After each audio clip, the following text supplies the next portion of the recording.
एक धनुष टूट गया, इसमें इतना क्रोध करने की क्या बात है? हमने तो बचपन में ही धनुइयां तोड़ डाली, उस समय तो किसी ने क्रोध नहीं किया था। विश्व भर में सम्मानित महाशिव धनुष को बच्चों की धनुरियों के बराबर समझता है। ब्राह्मण देवता, आपको धनुष और धनुष में फर्क दिखता होगा। हम तो क्षत्रिय हैं, हमारे लिए तो सब धनुष एक समान है। लगता है तुझे अपने जान से मोह नहीं रहा। मुझे मोह है कि नहीं, परंतु आपको इस पुराने जीर्ण धनुष से बहुत मोह दिखाई देता है। इसके टूट जाने बच्चों की तरह बिलबिला रहे हैं। रघुवर ने इसे हाथ लगाया, ये टूट गया, इसमें उनका कोई दोष नहीं। क्रोध त्याग दीजिए मुनिवर, बहुत धमका लिया आपने। मैंने तो तुझे बालक समझ अब तक जीवित छोड़ रखा और मैं आपको एक ब्राह्मण समझ आपके हाथ नहीं उठाना चाहता। निरंकुश बाल नहीं जानता कि मैं क्षत्रिय कुलनाश अति क्रोधी वह परशुराम हूँ जिसने कई बार इस पृथ्वी को क्षत्रियों से हीन कर दिया। क्षत्रिय राजाओं का सकल नाश करके यह पृथ्वी बार बार ब्राह्मणों को दान कर दी है। ब्राह्मण देवता, जो वीर होते हैं अधिक बातें नहीं करते, वार करते हैं। विश्वामित्र, यदि इस उद्दंड बालक की रक्षा चाहते हो तो इसे हमारी आंखों से दूर ले जाओ। आप आंखें बंद कर लीजिए, मैं दिखाई नहीं दूंगा। इसे हमारे पराक्रम की शक्ति बताओ। अपनी गुण गाथा आप स्वयं इतनी अच्छी सुना लेते हैं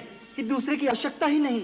अभी तक अपनी महान गाते गाते नहीं भरा हो तो सुना लीजिए। पिता का ऋण कैसे चुका, माता का कैसे काट दिया। बंद हो गया। ये बालक अब निश्चय ही मरणहार है। आश्चर्य है कि मेरे कुठार के सामने आकर भी अब तक जीव कैसे रहा। मुझे भी आश्चर्य, मेरे देवतुल भैया को मृत्युदंड देने की बात कोई मेरे सामने करे और वो मेरे बाणों से अब तक बचा रहे। लक्ष्मण, भगवान, बालक की बातों पर ध्यान मत धरिए। और फिर उसने तो आपका कोई अपराध नहीं किया। आपका अपराध मैं हूँ। मेरे ही हाथ से ये धनुष भंग हुआ है। यदि दंड देना तो मुझे दीजिए। मुझे अपना दास समझकर चाहे मुझ कृपा कीजिए या क्रोध कीजिए या फिर मेरे प्राण ले लीजिए।